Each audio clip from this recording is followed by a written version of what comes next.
Nouvelle Télé-Guinée, Kadel Jean-Lier. Chaque jour. Devant jour à 4 h. Le matin à 8 h. À midi, midi tapant. À soir, 8 h.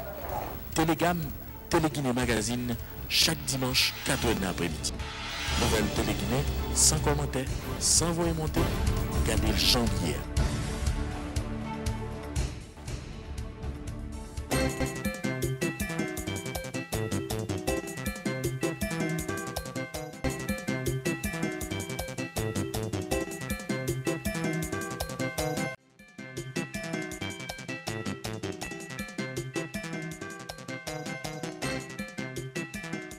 L'atelier porte sur l'interprétation et l'application des normes internationales des droits humains par le juge national, par le juge haïtien, et sur le recours au système interaméricain de protection des droits humains. Donc en fait, c'est une formation avec deux principaux modules.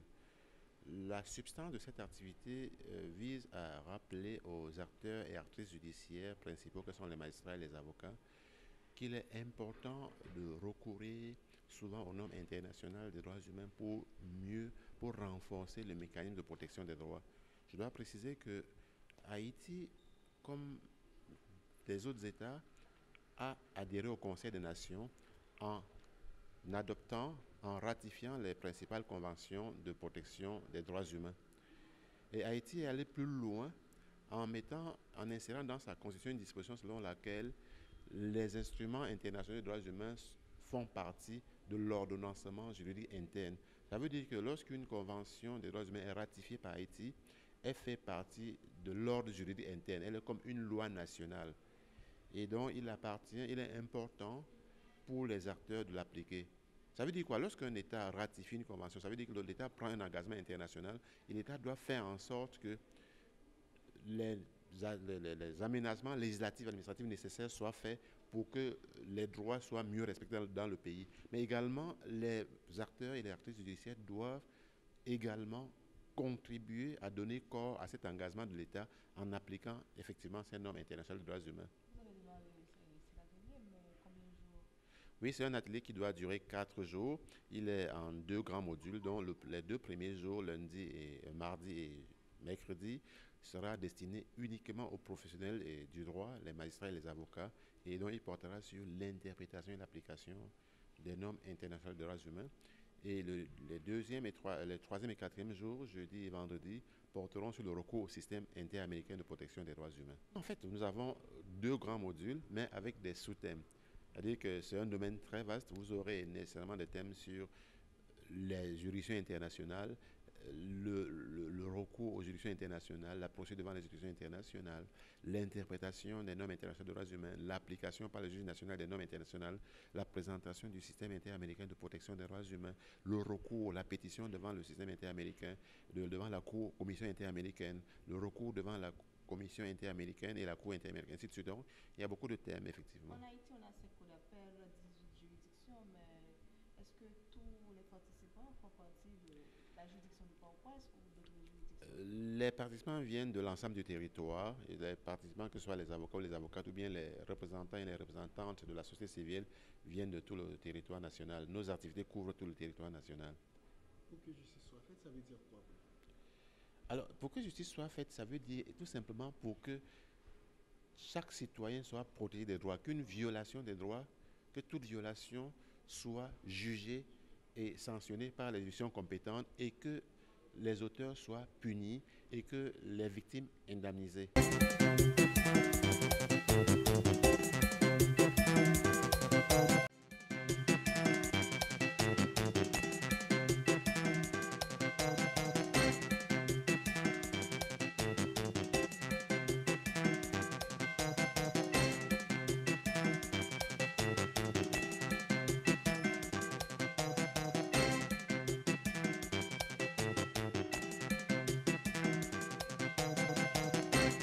C'est un grand plaisir pour moi de me retrouver ici devant vous pour participer à cette cérémonie de lancement du programme d'incubation en faveur des 3 équipes primées lors du hackathon Innovation Média organisé par notre organisation, je veux nommer la francophonie. C'est un véritable plaisir pour nous de participer à cela parce que cela montre que la francophonie tient ses promesses et que suite au hackathon organisé en septembre et octobre 2018, nous avons indiqué très clairement que les 3 équipes primées vont bénéficier de prix, mais que de ces prix, ils ne recevront ou elles ne recevront que le tiers et que les 2 tiers restants seront consacrés à l'achèvement, à la portée à maturité de leur œuvre.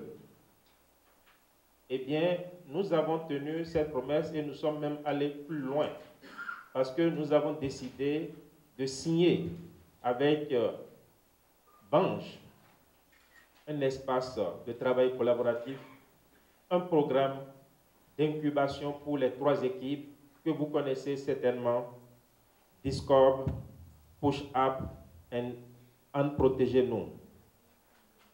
Aujourd'hui, nous voulons signer avec ces 3 équipes une convention au thème de laquelle ces équipes doivent travailler ici au sein de Bange pendant 3 mois. Et au cours de ces 3 mois, ces équipes bénéficieront d'un certain nombre d'avantages ou de ressources nécessaires à la réalisation ou de leurs défis. Un fonds d'investissement modeste mais efficace, un local de travail, un fonds documentaire, un réseau d'affaires et principalement des mentors qui suivront et coacheront les incubés tout au long de la période. Merci et félicitez Bange pour ce travail qui sera fait et je me réjouis de cela, d'autant plus qu'en avril 2018, j'étais dans ces locaux pendant l'inauguration de Bange. Pour nous, c'est véritablement un honneur parce qu'il s'agit à travers ce programme d'innovation de soutenir des initiatives de jeunes au développement de l'entrepreneuriat numérique dans ce pays. Ceci est aussi un honneur en ce sens que lorsqu'on se réfère aux différents projets qui ont été gagnants, qui ont été primés pendant le concours de septembre-octobre 2018, on se rend compte que ces projets ont trait à des préoccupations réelles de ce pays. Ces projets abordent des problématiques qui sont des problématiques majeures, des problématiques prioritaires. Discord, par exemple, s'occupe des questions liées à la musique. Comment rentabiliser l'entreprise musicale? Comment faire en sorte que l'entreprise musicale puisse bénéficier d'un maillon de la structuration de la filière. Cela nous semble important dans le contexte haïtien où on aime, il me semble, la musique. On est des amateurs de la musique ici. En protéger, nous aborde la problématique climatique, en tout cas des catastrophes naturelles. Eh bien, nous sommes dans une région confrontée à des catastrophes, en tout cas à des situations climatiques, à des situations naturelles parfois délicates. De l'entrepreneuriat, c'est un besoin évident dans le contexte haïtien. L'ensemble de ces questions montrent que les applications qui seront proposées à la fin, et je reviendrai rapidement là-dessus sur les résultats attendus, ces applications visent à donner plus d'espoir, à la jeunesse, plus d'espoir au pays, plus d'espoir à la région. Une application opérationnelle à la fin, c'est-à-dire le travail qui a été commencé en octobre doit être maintenant totalement achevé. Donc, on doit sortir avec une application complète, opérationnelle. Deuxième objectif, c'est avoir un plan de commercialisation. Ce sont ces deux objectifs que nous sommes fixés dans le cadre de l'accord avec Bange. Et cela va être précisé dans les conventions qui seront signées avec les équipes tout à l'heure. Parce que ce processus de contractualisation a commencé avec Bange et ça va s'achever avec la signature de convention avec les 3 équipes. Cette activité, c'est un engagement de Bange avec l'OIF, mais surtout avec les entrepreneurs. Ça fait longtemps qu'on entend parler de Bange dans le pays, mais on a parlé souvent d'un mouvement d'entrepreneurs. On a maintenant vu que Bange était un espace de travail partagé qui accueille les entrepreneurs qui veulent travailler sur les projets. Mais aujourd'hui, grâce à l'OIF, nous sommes en train de passer à une étape supérieure de cette expérience que nous voulons offrir au pays, qui est celui de faire profiter aux ressources que nous avons utilisées pour construire Bange, mais les mettre maintenant à la disposition des entrepreneurs du pays. Donc, lancer un programme d'incubation. Bange a 2 programmes qui supportent les entrepreneurs. Un programme d'accélération, dont les applications sont encore ouvertes jusqu'au 27 janvier. Mais aujourd'hui, nous avons conçu un programme sur mesure pour pouvoir accompagner les entrepreneurs dans le cadre de ce qu'on appelle une incubation. Et pour la connaissance de la presse, je voulais juste faire une différence entre l'incubation et l'accélération. L'accélération est destinée à des entreprises déjà créées, en opération depuis plus d'1 an, ayant un certain minimum d'appréhension, d'approbation du marché et qui cherchent à passer à une étape supérieure, c'est-à-dire à augmenter leur clientèle et à grandir.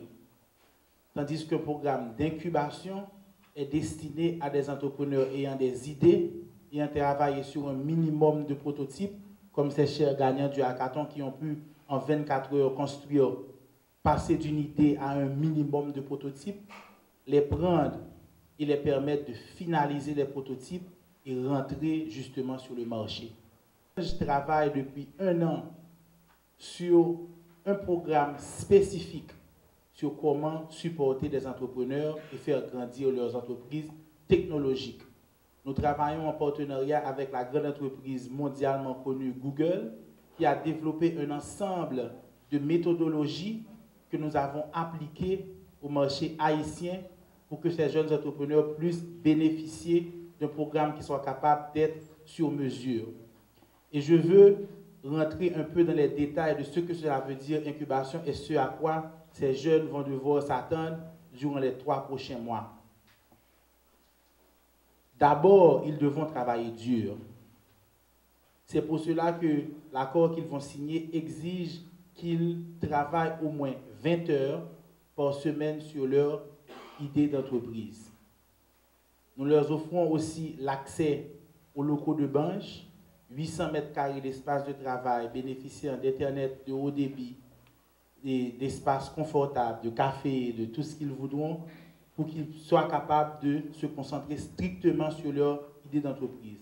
En 2007, Haïti Music a publié un rapport et dans ce rapport, il est dit que Haïti ne dispose pas d'un espace structuré de promotion de la musique. Et Discop est venu pallier à ce problème. Et en plus, les artistes haïtiens n'arrivent pas vraiment à vivre de leur musique, alors que nous disposons de talentueux artistes en Haïti, tels Emeline Michel, Bitova Oba, Azor. Et ce qui est plus touchant, c'est que on a eu un président musicien et des parlementaires musiciens. Il n'y a même pas une législation sur la musique en Haïti. Donc, ce que nous proposons un espace structuré de promotion de la musique, une digitalisation de la musique, mais également une rubrique assurance artiste. Et ça, c'est pour répondre à un problème spécifique, parce que au cours des dernières années, on a été obligé d'organiser des levées de fonds pour des musiciens très, très talentueux en Haïti. C'est parce qu'ils n'ont pas pu vivre de ce qu'ils savent faire le mieux, c'est-à-dire la musique. Donc, cette rubrique assurance, et les artistes pourront épargner une partie de leurs revenus et ils n'auront accès qu'en cas de maladie, de décès ou autre urgence. Push-Up, c'est une plateforme web et mobile qui va mettre en relation les entrepreneurs et les investisseurs afin de leur permettre de financer leurs projets. En fait, c'est un projet de financement participatif. Nous voulons que les porteurs de projets en Haïti, les jeunes qui ont des idées, mais qui n'ont pas forcément les moyens pour exécuter leurs idées, nous voulons les mettre en relation avec des investisseurs, d'autres personnes qui ont de l'argent, permettre qu'ils puissent investir dans ces projets-là et permettre que ces entreprises peuvent voir le jour. Donc, Push-Up, c'est une plateforme de financement participatif et nous sommes une équipe pluridisciplinaire et nous sommes le deuxième gagnant du hackathon de l'OIF. OnProtéGène, c'est quoi? C'est une application mobile destinée à diffuser des informations relatives aux catastrophes naturelles. Alors, OnProtéGène va diffuser des informations avant, pendant et après les catastrophes naturelles. Alors, pourquoi notre équipe a fait choix d'un tel projet comme OnProtéGène? Moi, je suis gonaïvien et j'ai vécu beaucoup de catastrophes naturelles au Gonaïve. Il y a un problème. Lorsqu'il y a ce genre de catastrophes-là, les gens ont du mal à trouver des informations sûres. Vous allez sur les réseaux sociaux, vous trouvez des informations, vous allez quelque part où vous allez trouver une autre information. Mais nous, qu'est-ce qu'OnProtéGène va faire? On va non seulement offrir à la population un outil centralisé qui va diffuser des informations relatives aux catastrophes naturelles. Et aussi, l'autre problème qu'on va pallier avec ce projet, c'est permettre aux gens de connaître les différents endroits où ils peuvent donner et recevoir du sang. Ce qui est vraiment très, très important, parce que beaucoup de gens meurent dans ce pays parce qu'ils ne savent pas vraiment où sont tous les endroits où ils peuvent recevoir du sang, ou sinon ils peuvent donner du sang pour sauver la vie de son prochain. Alors nous, qu'est-ce qu'on fait? On va mettre sur l'application tous ces endroits-là, leur permettant de trouver facilement ces endroits, et aussi comment se protéger, comment se prévenir avant, pendant et après les catastrophes naturelles.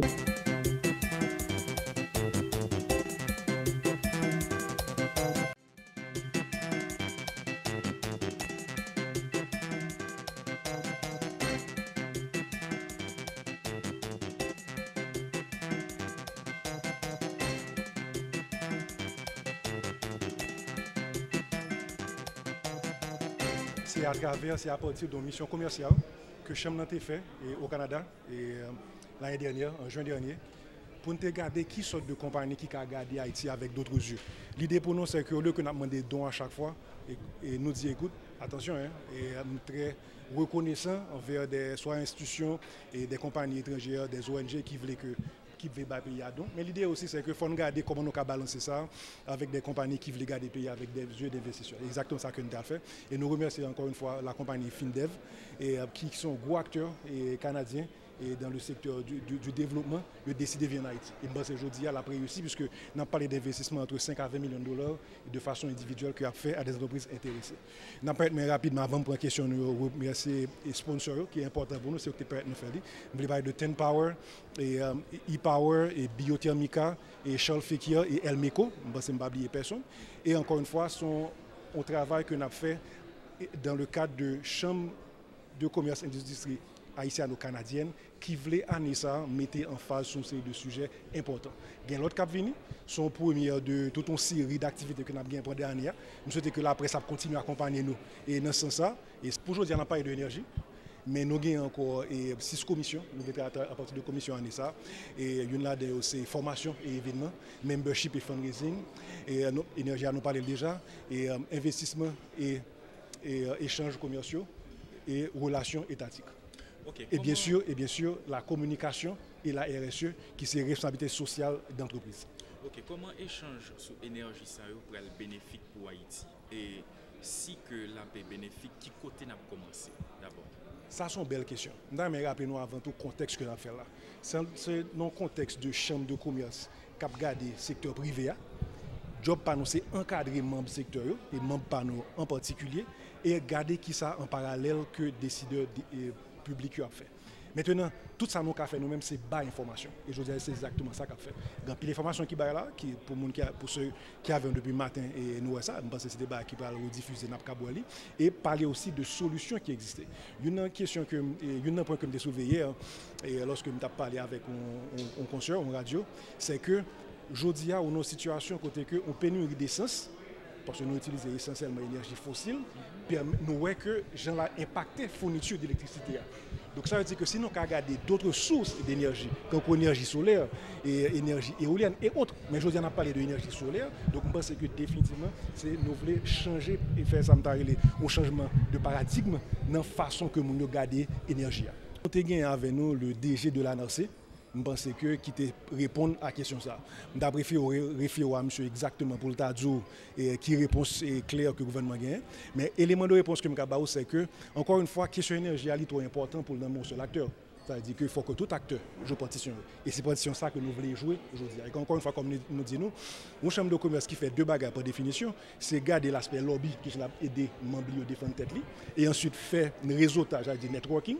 Et pour membres, faire affaire entre eux, voilà que nous avons soulevé des questions qui ont un impact social qui est important comme l'énergie. Donc, je pense que c'est partition ça que nous voulons jouer dans le pléthore de offres qui gagnent sur le marché. Bas information, montrer qui solution qui gagne, qui est alternative à sa traditionnelle que nous connaissons. Monsieur, votre thématique là, c'est l'énergie solaire, financement de solution. D'abord, pour l'aspect financement, quel problème les solutions ça en quel type de défi qu'il faut constater déjà envisager des solutions. Et financement d'abord, il y a plusieurs compagnies et Ten Power qui parle de ça, il y a BNC et qui parle de ça, et BID. Et FinDev, bien sûr, et même ça regarder, c'est que très souvent, ça c'est son réalité que la plupart des banques que nous gagnons en Haïti, c'est surtout des banques commerciales que il y a certainement un volet développement, mais surtout des banques commerciales qui ont propres restrictions par eux. Et je pense que M. Lundi, et qui est un officier senior de BNC, montre très clairement et limitation qu'il y a du fait qu'il faut suivre ça les taux directeurs et banque centrale là. Pas vrai? Donc par conséquent, il y a un bon taux que le pas arrivé. Tandis que l'objet des financements, et à travers le monde et même dans le Caraïbe là, c'est que il y a des taux concessionnels pour qu'ils existé, pour qu'ils permettent et que le développement ça a fait plus bien. Donc par conséquent, ces compagnies ça y a regardé comment ils ont pallier à ça. Donc définitivement c'est un aspect de financement qui est important. Pour solution, encore une fois, ça qui est intéressant, c'est garder besoin que client ou encore et comme tu as dit, consommateur et de produits ça et besoin en termes d'énergie. Et il y a un panel qui va venir là, qui va répondre plus spécifiquement à besoin de ça. Mais l'idée c'est que faut faire état des lieux, il faut regarder qui sont besoin en énergie et qui quantité de lampes, etc. C'est-à-dire que consommation en tant que telle pour regarder effectivement solaire là bon pour ou bien si c'est batterie pour pallier à certaines catégories de produits qu'on utilise. Mais qui est bien peut-être également que nous avons un avantage. Si je ne me trompe pas, nous avons plus de 360 jours de l'année côté que nous avons soleil en Haïti. Donc en termes de solution, énergie solaire là tombée à point nommé.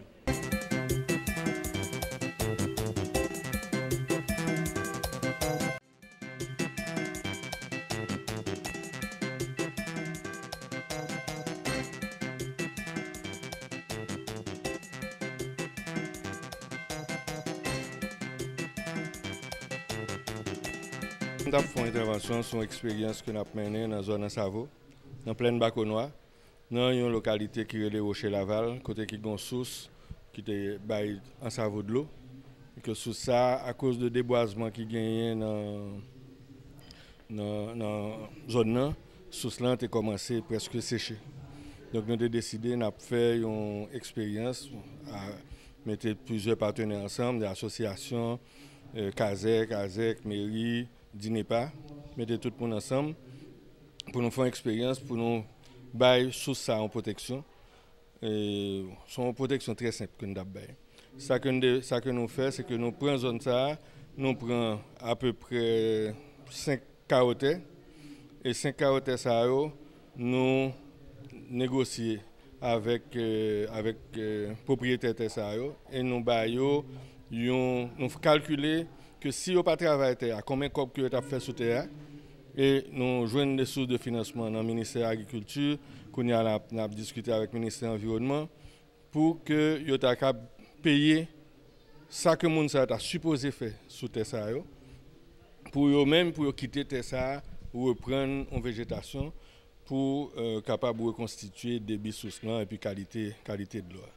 Donc c'est l'expérience ça que nous avons partagé avec eux, son expérience que nous avons fait depuis à peu près 3 ans, 4 ans et qui commence par des résultats intéressants qui permettent que débit source la reconstituer, que il y a un pile pied bois qui pousse, qu'il y a une influence tout sur qualité bêtes, oiseaux, l'autre qualité bête qui gagne dans la zone qui a commencé à quitter la zone à cause de milieu qui n'est pas favorable pour eux.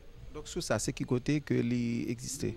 Sous ça, c'est une source qui est Laval qui existait dans la première section communale de Ansavo, dans la plaine Baconnois, dans la zone Baconnois. Alors c'est sous ça qui, depuis président Fab Geffra, qui est mon Ansavo, qui a été capté et qui a baillé Ansavo de l'eau 24 heures sur 24. Haïti Vert, c'est une initiative qui est basée à regrouper différents acteurs nationaux et internationaux dans un pays qui travaille sur une problématique et changement climatique et protection de l'environnement.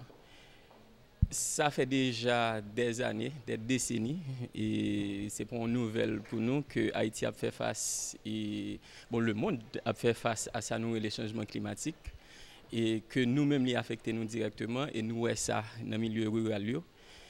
Ça fait déjà longtemps tout que nous travaillons à améliorer le système, à changer le système, mais nous faisons de façon isolée. Alors, l'initiative, ça, tient à regrouper tous différents acteurs qui travaillent sur cette problématique.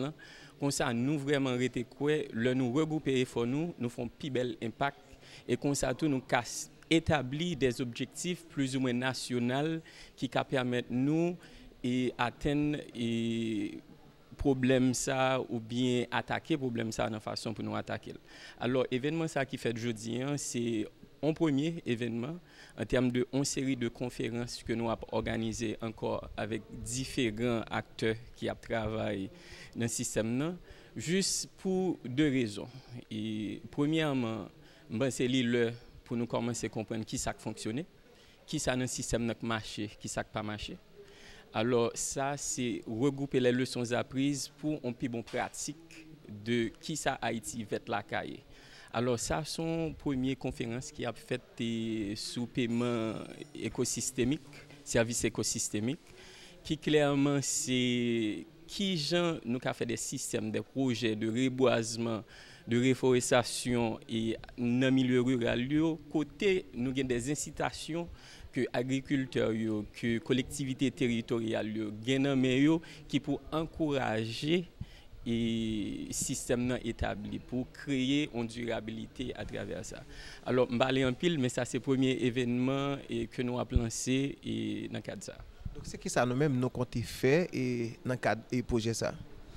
Dans le cadre du projet ça, je pense que j'aime dire problème changement climatique c'est pas un problème JPHRO et c'est pas un problème seulement ministère de l'environnement, c'est pas un problème seulement ministère de l'agriculture, c'est un problème de tout le monde. Et il y a des acteurs qui là depuis des années qui font des recherches, qui investissent dans le système mais est-ce que nous connaissons pratique ça? Je pense que c'est le temps pour nous commencer à coller les épaules nous. Et pour nous gagner plus force pour nous attaquer bagayo, gens pour nous attaquer. Alors l'idée c'est vraiment créer une plateforme et côté nous a développer non seulement nous a créé une coalition entre différents acteurs mais nous a créé des outils tout qui permettent nous partager information. Nous pas seulement partager information bien nous a parler de système monde qui a travaillé là-dedans exactement. Bon exemple bien particulier, on dit université à New York. OK, nous avons travaillé sur des programmes de recherche, nous avons fait thèse. Mais côté nous joignons information sur le système de changement climatique en Haïti, sur la protection de l'environnement. Alors c'est ce genre de bagages que nous avons fait des plateformes. Alors à travers ça, nous avons 2 outils que nous avons développés. Et premièrement, je suppose dire que ce n'est pas un bagage qui a fait de façon indépendante, c'est un bagage que nous vraiment travaillons avec le gouvernement haïtien. Et parce que pendant nous avons établi ça, il y a tout un système de renforcement de capacité et pour nous donner aux priorités parce que c'est eux-mêmes vraiment qui prennent décision, qui a aidé nous prendre décision pour bagaille changer. Alors première plateforme nous gagne en termes de partage d'informations, c'est avec SIAT.